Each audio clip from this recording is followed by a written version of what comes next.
Continuamos, le cedo la palabra a continuación a la doctora María Soledad de Franco Ábalos. Ella es egresada de la Universidad Católica del Uruguay, egresó en el año 2003 con títulos de doctora en Derecho y Procuradora, diplomada en especialización sobre Psicopatía 1 por la Universidad Hartman de México, especialización sobre Psicopatía 2, tratamiento de personas afectadas por psicópatas, también de la misma universidad.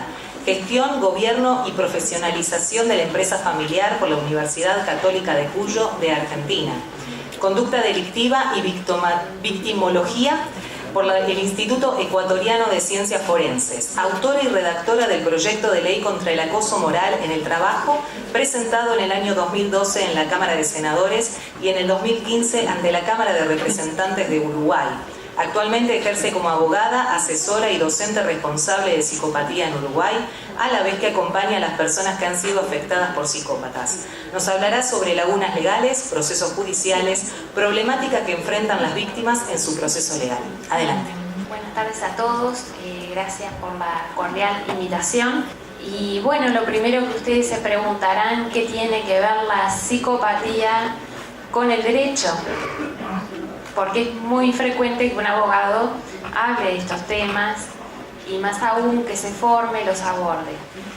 Bueno, pues he de decirles que tiene muchísimo que ver en distintas aristas que involucran al Poder Legislativo, al Poder Judicial, pero sobre todo a la sociedad toda. La psicopatía, según la escuela argentina, que fue la que me formó, es considerada como un modo de ser en el mundo, esto es, una personalidad.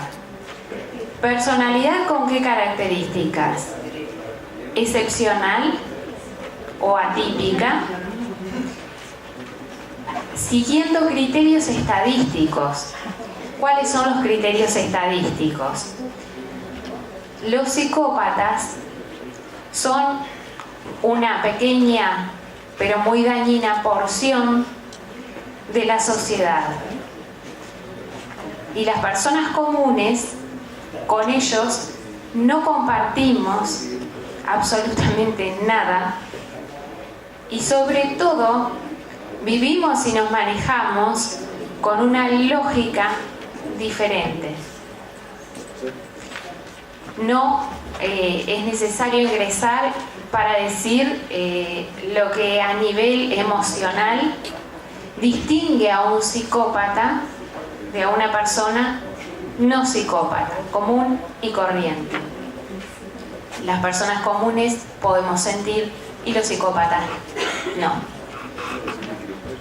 Entonces, retomando, según esos criterios estadísticos, el 3% de la población, según la escuela, les reitero que me formó, pero sé que para la escuela canadiense es un 7% y para la escuela española es un 1%, tenemos que las normas están hechas para el grueso de la población, para las personas comunes, para el 97% del cual les hablaba.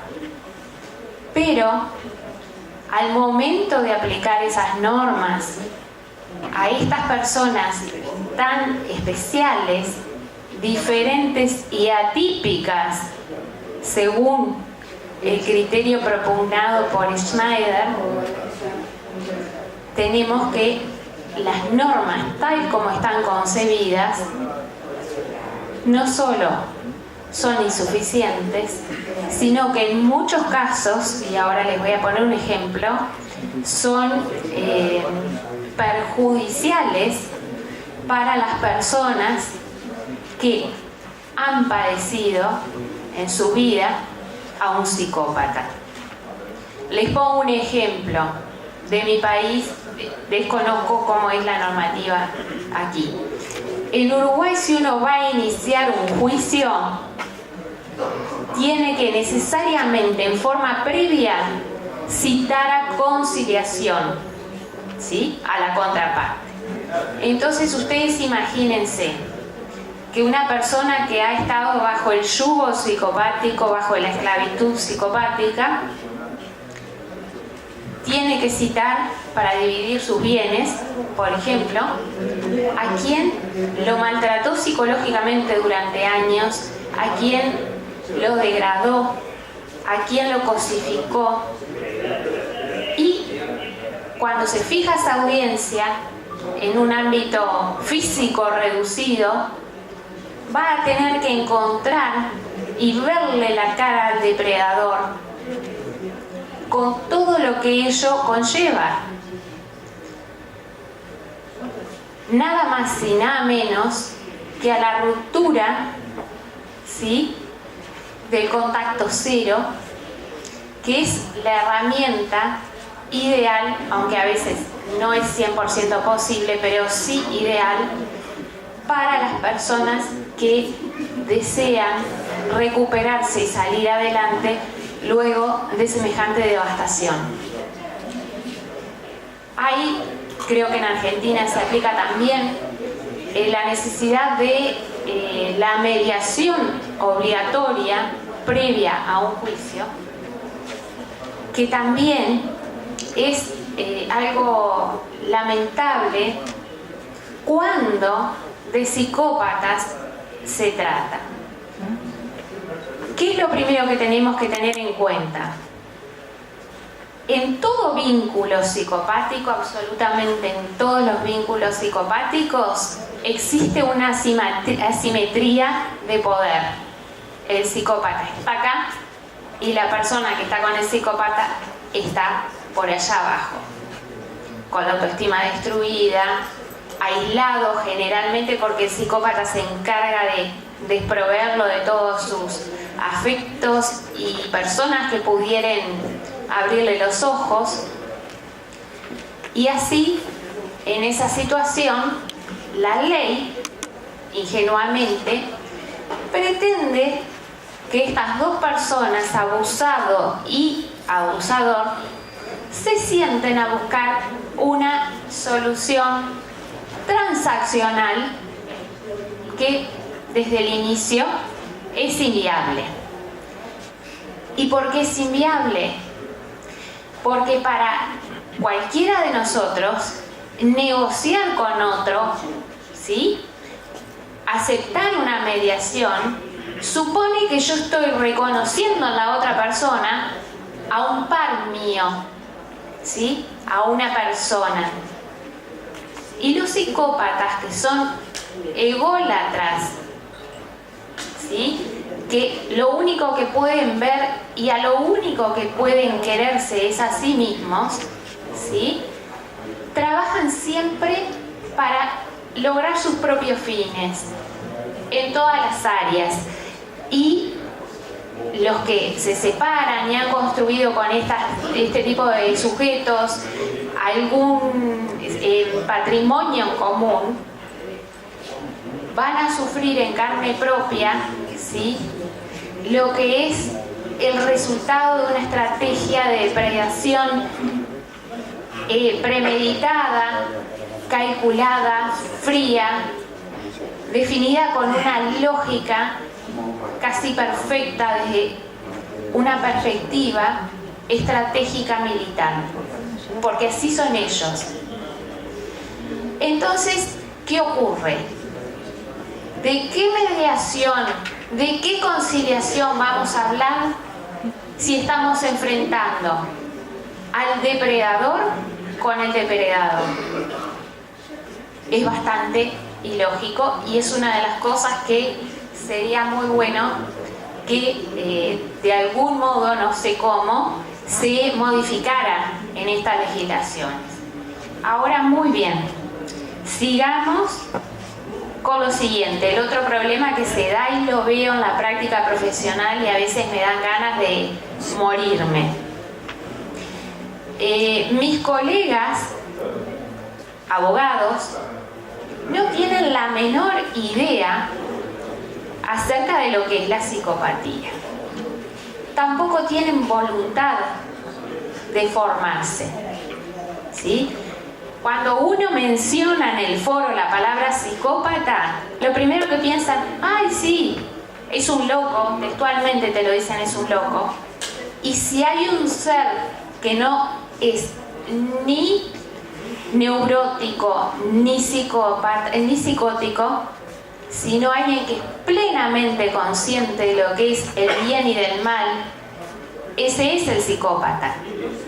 Pero recuerden esto, el psicópata siempre trabaja para sí mismo, ¿verdad? Entonces, ¿qué ocurre?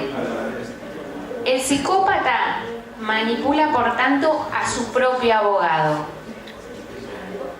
Obviamente, emplea todas sus estrategias de seducción, de manipulación y de persuasión con el abogado de la parte contraria. Y si ninguna de ellas funciona, va a recurrir a la coerción, a la amenaza. Entonces, con este escenario de base, tenemos que los jueces llamados a decidir en el caso puntual, concreto, que tampoco conocen de psicopatía, van a enfrentar a una persona que por un lado está reclamando sus derechos y lo hace de una forma descontrolada, descompensada, que es posible que llore en la audiencia, que se irrite, y por el otro lado van a ver a un ser frío, impasible, al cual nada ni nadie lo perturba, ¿sí? Y obviamente, al carecer de conocimiento sobre el tema, los jueces suelen decir, bueno, esta persona está desquiciada, pero del otro lado tenemos a un buen padre de familia o una gran madre de familia, abnegada, preocupada por sus hijos. En resumen, ¿quién creen que sale malherido siempre de la órbita judicial? Exactamente, el no psicópata. Entonces, yo creo que este proyecto que los compañeros han encabezado y que ha trabajado tanto es muy importante, porque lo primero que tienen que lograr es que los que aplican el derecho, las leyes, conozcan que lamentablemente no somos todos iguales. Los psicópatas son depredadores, el resto tendremos todos los barullos psicológicos posibles, habidos y por haber, pero no actuamos de ese modo. Y no quiero excederme en lo que es el tiempo que me corresponde, pero quisiera largarles algunos rasgos psicopáticos que son frecuentemente vistos en el ámbito judicial por quienes conocemos un poco de psicopatía, porque de esto se aprende todos los días hasta el día de que nos toque partir, ¿no? Y ustedes van a ver que el psicópata, ¿sí? El psicópata cotidiano o integrado, son sinónimos, actúa siempre con una libertad ampliada. Para el psicópata todo es posible, ¿sí? Él conoce las reglas, las leyes, pero crea sus propias normas y respeta exclusivamente sus propias normas. Sortean las normas siempre, no las transgreden. Vieron que no digo transgreden las normas, no. Como serpientes logran, de algún modo, sortear, esquivar el escollo. Carecen de culpa por las acciones psicopáticas. Siempre en los juicios ustedes van a ver que el psicópata ejerce la defensa aloplástica. ¿Y qué es la defensa aloplástica? Es el presentarse como víctimas, pobrecitos, de sus propias víctimas. Asumen conductas riesgosas, son temerarios al litigar. Y, por último, me interesa mucho que tengan presente esto. El psicópata es una personalidad compacta y fuerte, pero les doy una buena noticia. Tiene su talón de Aquiles, y ese talón de Aquiles es la frustración. Es la única posibilidad que uno como profesional tiene de lograr desestabilizar y hacer perder el control al psicópata en un juicio. Rapidito, para concluir, quiero marcarles nada más que el psicópata es un artista de la mentira.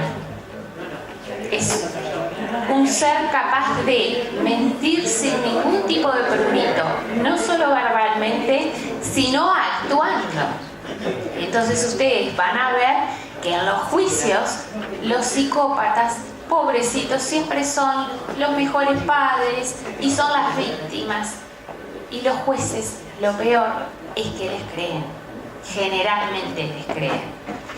Manipulan, tratan de persuadir y finalmente, para cerrar, todas sus relaciones son utilitarias, lo que lleva sobre todo que en los vínculos de pareja, cuando la pareja se separa, ¿sí?, y sobre todo si quien decide cortar con la relación es el no psicópata, hay que prepararse porque se abren las puertas del infierno, literalmente. Porque lejos de calmarse, el psicópata va a arremeter con todo, y ahí es fundamental que cuando ese escenario familiar lo trasladamos al ámbito judicial, los abogados estemos formados y sepamos que contra un depredador de este calibre, la única opción es ir, como dice la selección de mi país, y por eso tiene mala fama, con los tapones de punta. No hay otra opción. Finalmente, último en un minuto, ¿quiénes también necesariamente tienen que saber reconocer a estos sujetos? Bueno, como decía Carolina, los peritos, porque los peritos en manos de psicópatas hacen informes favorables al psicópata y destruyen a la persona que ha padecido al psicópata. Las áreas más afectadas obviamente son familia, laboral, penal, bueno, ahí estamos hablando de psicópata forense, y también el área civil. Y bueno, finalmente decirles que la única forma de combatir el mal es haciendo el bien, y que cada uno lo haga. Y bueno, por eso creo que es muy importante la aprobación de este proyecto de ley en el cual los presentes han trabajado, y como es mi lema, Psicopatía en Uruguay, que es la página, solo podemos defendernos de aquello que conocemos. Muchas gracias. Muchas gracias. Es turno de escuchar a Yanina Perea, ella es conferencista.